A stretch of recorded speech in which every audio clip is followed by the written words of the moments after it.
Today on the Q Agenda, we want to start by welcoming to the panel our guest co-host today, Carolina Gutierrez. Woo! Welcome, Carolina. Thank you for having me. I cannot wait to start our hot topic. Speaking of hot topics, today we have a very special show where our lively gay bus talk will be extended to acknowledge what is happening in the world and the Black Lives Matter movement. Also, actor and activist Omar Sharif Jr. joins us, and we can't wait to get to know him. All that and more is in store right here on The Q Agenda.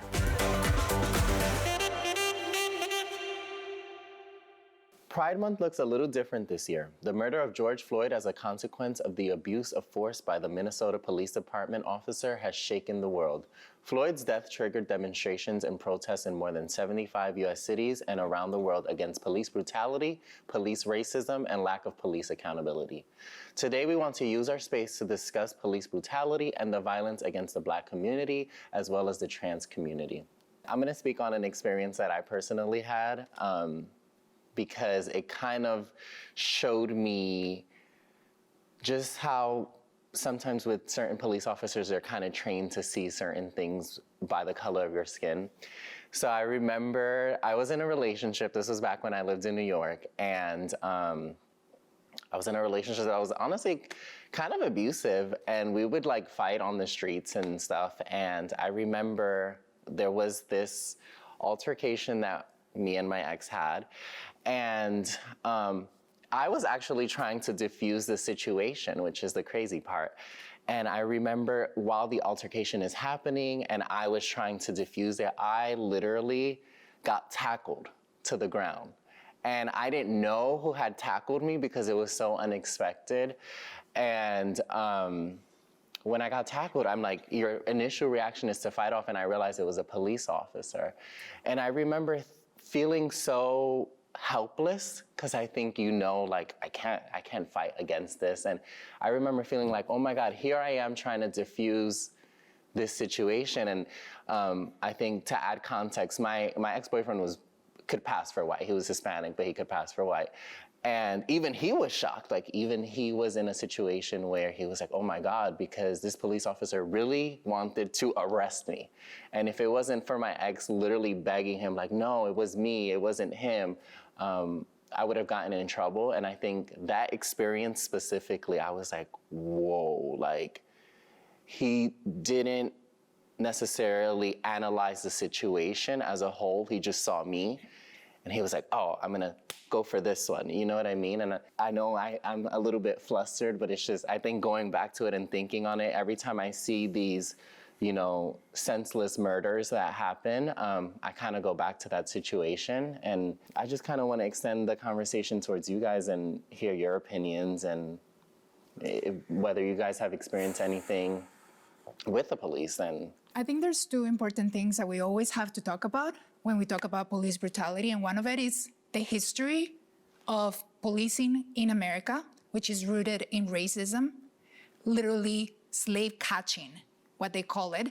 And then we also have to talk about the bias that goes on in today's society, and how there are numbers of people in the country that don't feel safe calling 911 because they don't want to be victims of police brutality. That is one of the reasons why the hashtag defund the police has become so popular.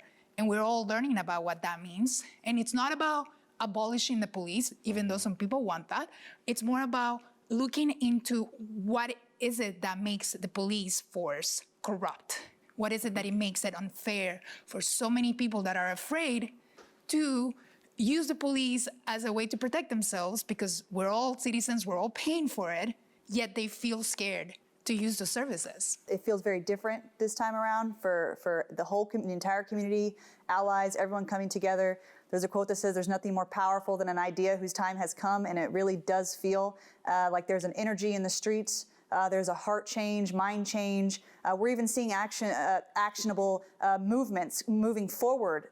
In Minneapolis, they voted to defund the police department, which is scary to a lot of people to hear those words, defund the police. They think it means a free-for-all. What it actually means is changing the system to be more about community, working with the communities they police, not necessarily just letting there be a free-for-all and no 911 and no police. It's about demilitarizing our police officers. It's about stopping their ability to use their force unchecked. It's about nationalizing our training. Right now, there is no one training process for over 1,800 police units in the United States. Everyone has their own training, which is you can get fired from one precinct and go to the one across in the next state and start your career all over again. I think that we are seeing actual call for change. It's my prayer that in November we actually have federal leadership that can hear our cries and hear your cries, Victor, and the cries of our Black brothers and sisters, because it needs to change and it needs to come from the federal level. And the last thing I'll say is that civil disobedience does work. Thank you, Victor, for sharing how you felt about this topic. I feel very passionately, we all do, with you. We have to pause for a moment, but we'll be right back with more on this topic.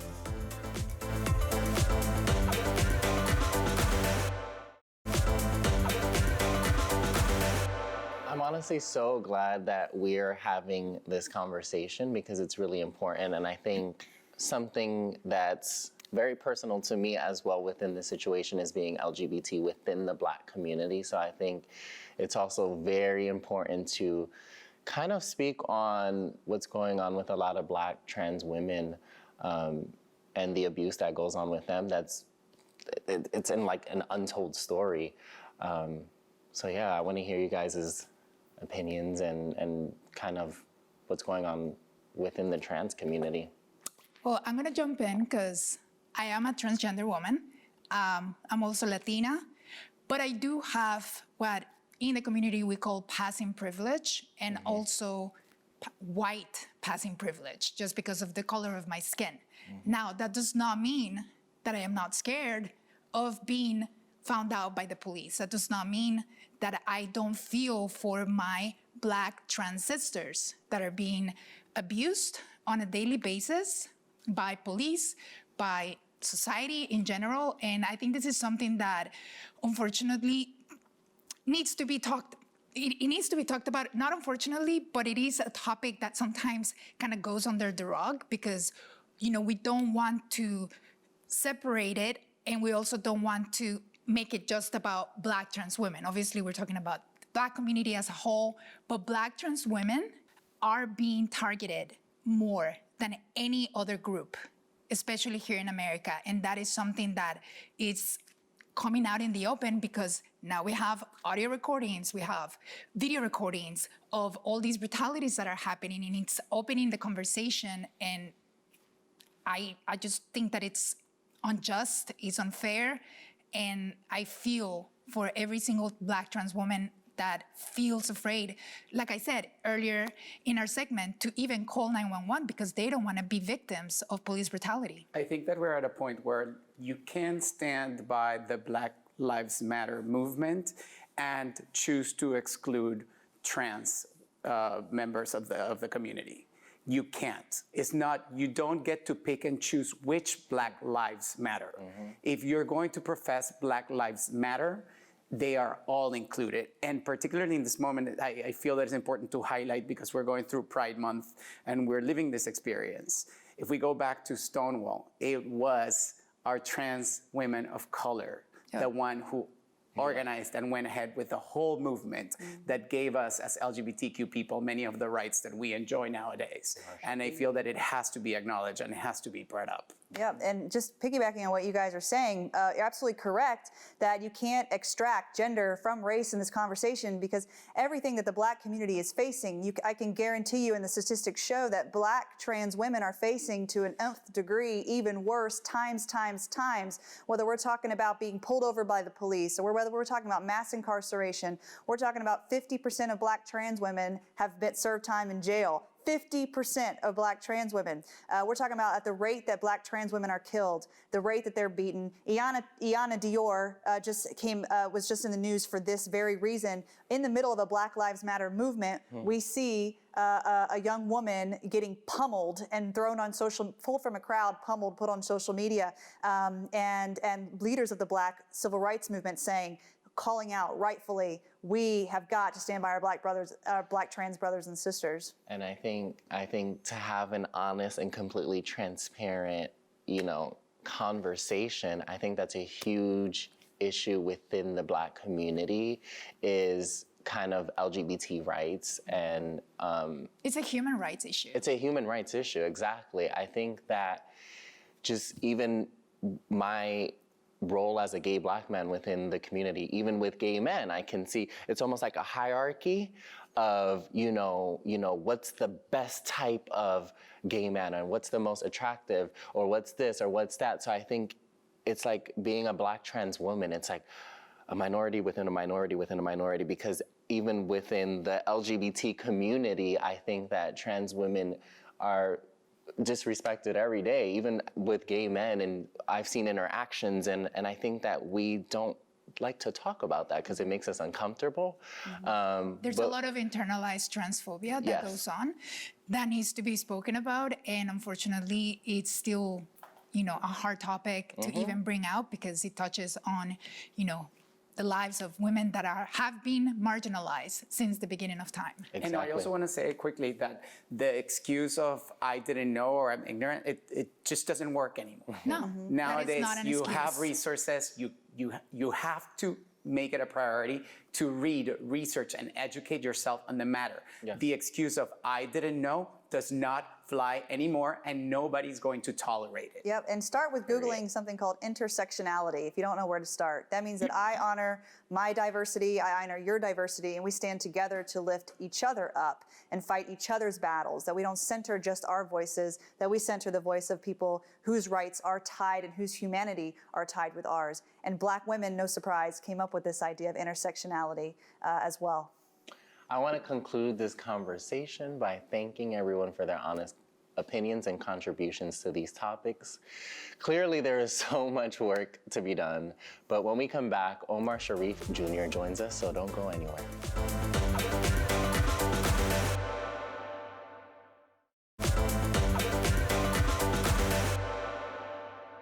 He is an actor, an activist, part of Hollywood's royalty, and his new series, Melange, just premiered on the cable network Logo. We want to welcome to our stage the wonderful Omar Sharif Jr. Woo!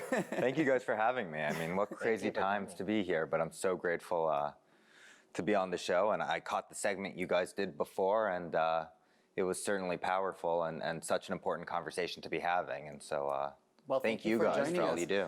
We're super excited to have you here, Yes. Omar. I just want to start from the beginning, from the get-going. Your background.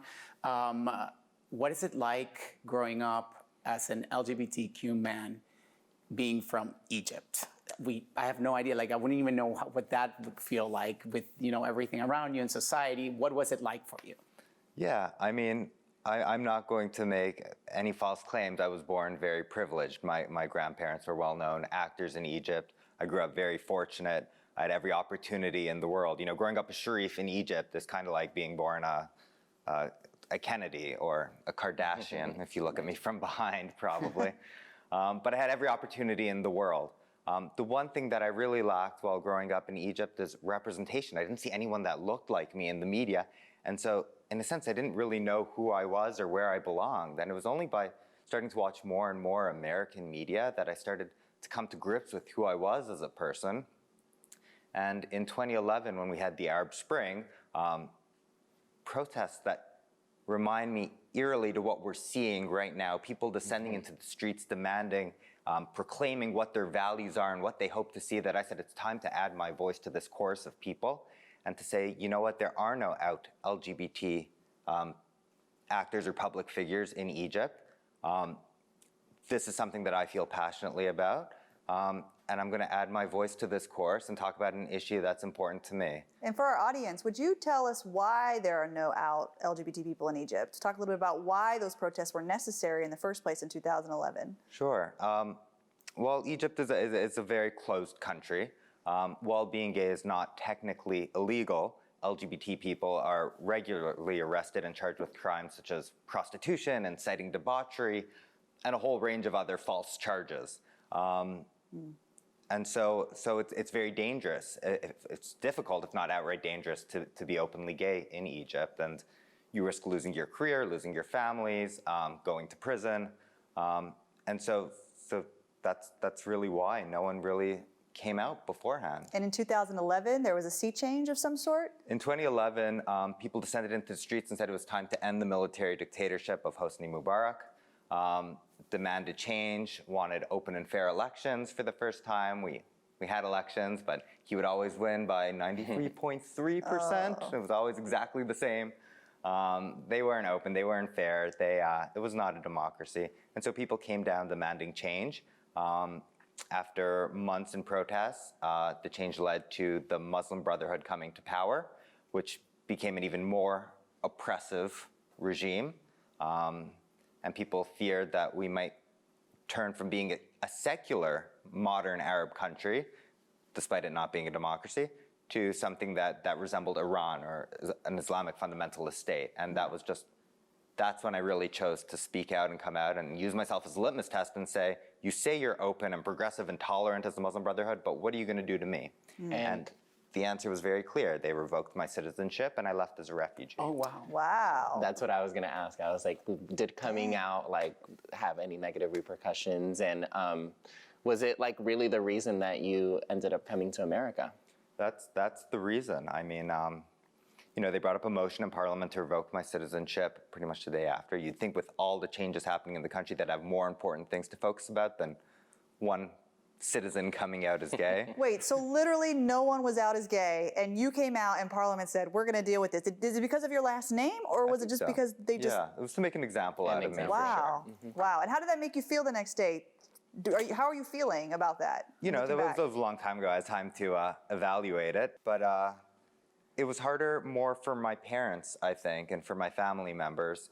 We were always a very private family as well, and all of a sudden, even though we were famous, we were cast in the spotlight for our personal lives.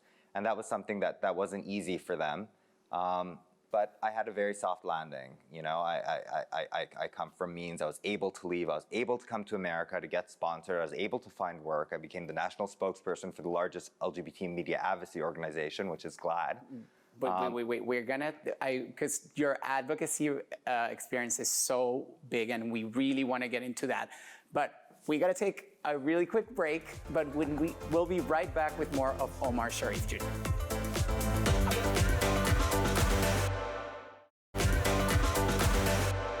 And we're back with Omar Sharif Jr.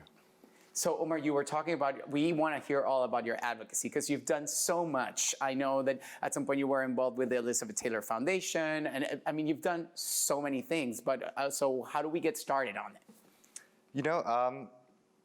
I don't consider myself an activist. I'm just a person with a story. And at the end of the day, I think that's what all activists are. I think everyone that's coming down in the streets today and sharing their stories and sharing their histories and their values, they're activists too. So I don't really like the title of an activist because that's something that should be innate in all of us. We should all demand these changes that we would like to see to better our society. But when I moved to the US, the first thing I realized was that if I was going to change anything back home, it was probably going to be through the media. It's so important to see a reflection of yourself on television. That's how LGBTQ rights sort of advanced in America over the past 30-something years by introducing an American public to characters and plot lines that they could get behind, that they could love, and that they could see that LGBTQ people are just like everyone else. And so I knew that Hollywood, being America's largest cultural export, would make its way across borders, make its way back to Egypt, open up people's hearts and minds. And so I knew if I could really work on that here, I could effectuate change back home. And then it just sort of spiraled from there. I received other opportunities to speak for the Human Rights Foundation, for the Elizabeth Taylor AIDS Foundation, around the world at a whole bunch of different country legislatures and senates. And so it's really just snowballed from there. Amazing. And you have a huge acting resume, great acting resume. And now you have a new series on Logo. Tell us a little bit about Melange, because it looks great. I haven't been able to check it out yet, but it's got so much buzz about it. Yeah, it's really exciting. Logo for a while has not really developed much scripted content. And this really is great that they really backed the show Melange. It was created by Tom Dangora, who's a super fan of the old soap operas. And I don't know if you're a soap opera fan, but even all the old shows from the 80s and 90s like Falcon Crest and Dynasty, the original Dynasty, and the new one too, I suppose. These highly sensationalized dramas. But he put a twist on it, and he just made it super, super inclusive. And there's every color of the rainbow there. There are trans actors, there's cisgendered actors, there's gay, straight, lesbian, queer. It really is the most incredibly diverse cast I've ever worked with. And the storylines sort of reflect that, which is kind of amazing because, again, representation is so important, visibility is so important. So have you created a new life for yourself here in America? Do you get the opportunity to go back to Egypt and see your parents? How do you tie your two cultural identities together?